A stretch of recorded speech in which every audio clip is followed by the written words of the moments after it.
Hey guys, let's jump right into mastering the new iPhone 17 camera button.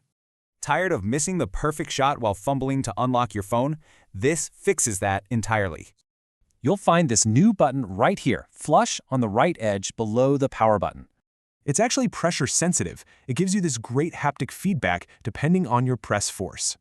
There are four main gestures: a light press, a full press, a hold, and a swipe. Let's break this down into a quick step-by-step usage guide. Press it once to instantly open the camera. Then press lightly halfway to lock your focus. Push all the way down to snap a photo or just hold it to record video. Need to zoom? Just smoothly slide your finger up or down right on the button itself. This setup guarantees faster one-handed shooting, way less camera shake, and a true camera feel. Moving on to some pro tips for landing even better shots. Grab a tripod for night shots, get a solid grip case, and always clean your lens. Here are some recommended pro accessories, like the Joby tripod and Moment case. They're game changers.